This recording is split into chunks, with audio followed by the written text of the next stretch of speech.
This is Ag Matters PM from the Iowa Agribusiness Radio Network, brought to you by the Iowa Soybean Association, your daily recap of the information that affects Iowa's farmers, producers, and consumers, right here in the heart of the heartland.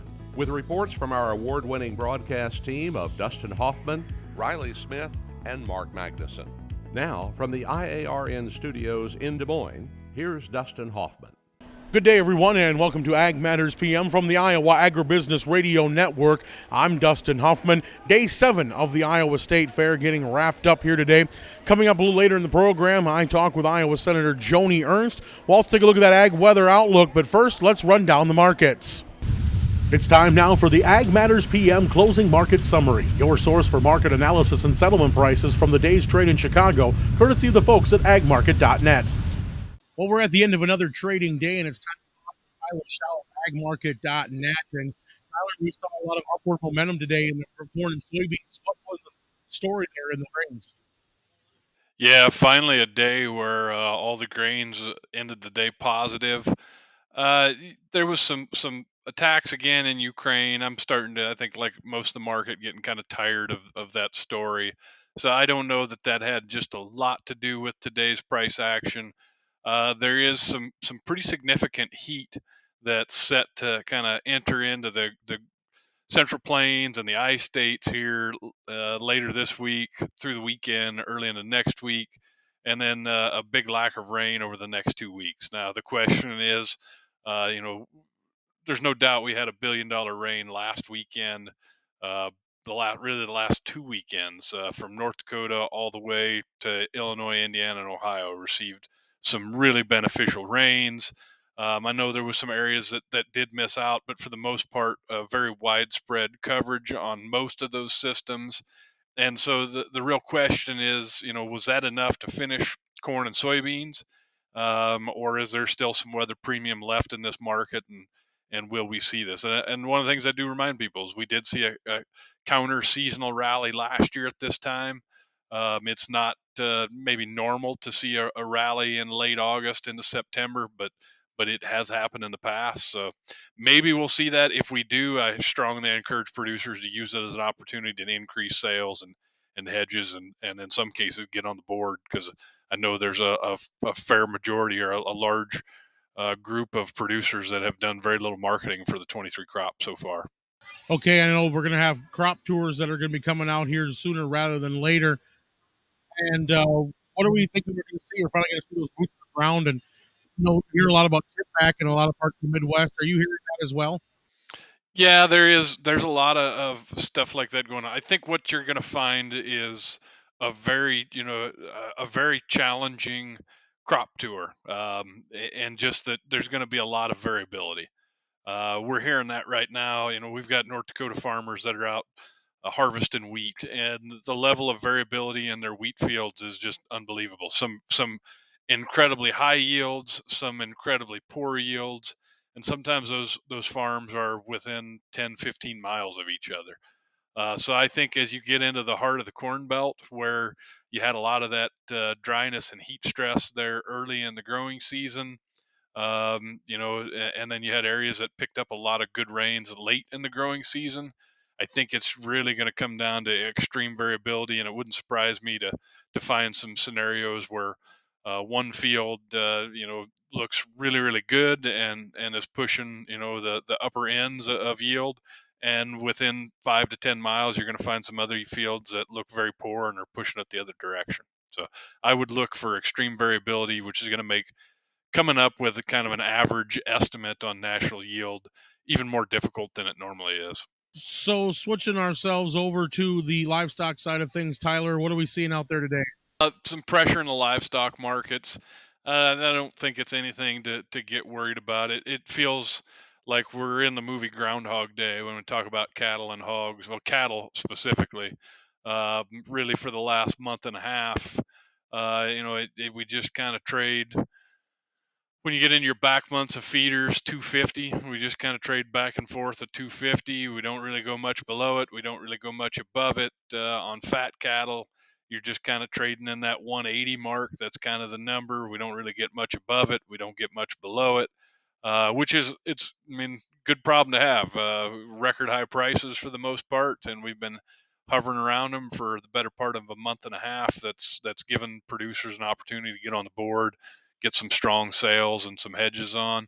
Hogs, hogs have taken notice of the news out of China. A little bit worried about the China economic news. Seen a pretty good sell-off over the last week. Wouldn't surprise me to see hogs. We left a pretty meaningful gap on the December chart. Wouldn't surprise me to see us go back up to that $75 mark and close that gap at some point. All right. Well, the folks out there want to talk about their marketing options, what's the best way for them to get in touch with agmarket.net? Look us up on the internet, agmarket.net, and if they want to reach out direct, my number is 701-987-6009. All right, Tyler, thanks so much for the input, and we'll talk to you again real soon. Take care, Dustin. That again was Tyler Schau of agmarket.net. Let's go ahead and run down the closing numbers. That comes to us courtesy of the folks at Bar Chart. September corn was up 5.5 at $4.69.5. December up 6 at $4.81.5. September beans up 11.5 at $13.34 3/4. November up 18.25 at $13.23.5.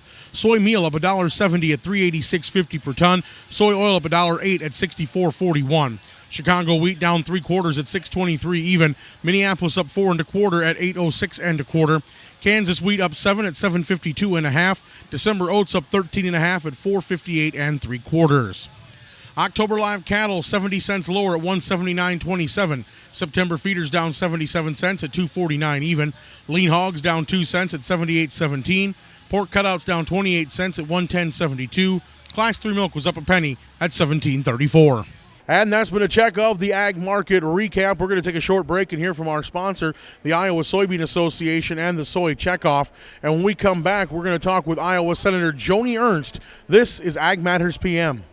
Iowa Soybean Association is driven to deliver for Iowa's 40,000 soybean farmers. We're proud to provide objective agronomic research, a helping hand with soil and water stewardship, and timely industry news powered by the Soybean Checkoff. Learn more at iasoybeans.com. Welcome back to AMPM from the Iowa Agribusiness Radio Network. I'm Dustin Huffman, and we had a chance to talk with many people as they've stopped by the IARN tent here at the State Fair. But, of course, one of those was Iowa Senator Joni Ernst. Get an update on where she thinks things are with the Farm Bill, and also talk a little bit about some of the legislation going through that could help block some of the Chinese land acquisition we've seen in our country as well. The 2023 Iowa State Fair with Senator Joni Ernst. Thanks for taking a few minutes to stop by on your busy schedule. Of course, Dustin. Thank you. What a great fair. It is, and you were just telling us off the air here, off the record here, well, I shouldn't say off the record, on the record, but off the camera, that you've been pretty busy today out at the Des Moines Farmers Market and then out here today. So tell us about what's been going on. Yes, we started the day at the Des Moines Farmers Market downtown. I have sponsored a resolution in the United States Senate that is recognizing this week as the Farmers Market Week. Okay. So it's a national Farmers Market Week.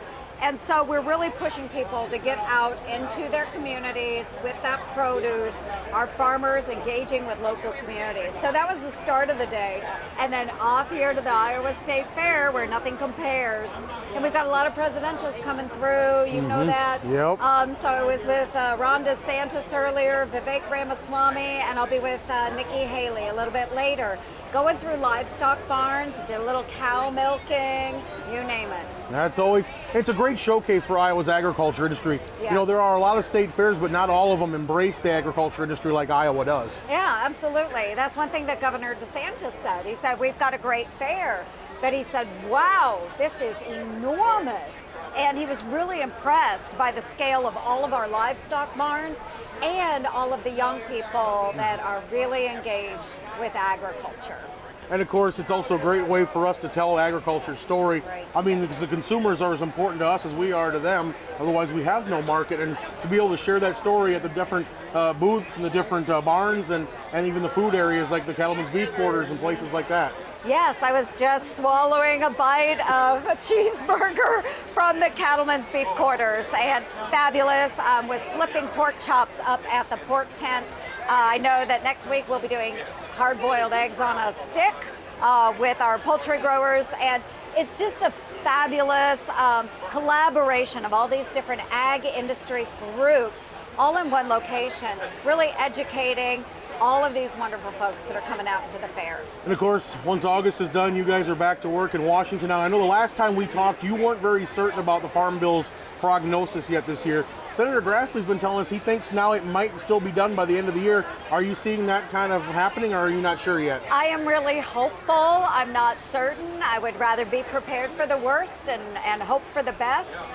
So it is possible to have it done by the end of the year, but we really have to focus on that. And of course, it is Chuck Schumer that's determining what gets out onto the floor in the Senate. So we hope to see it done, and if not by the end of this year, early part of next year.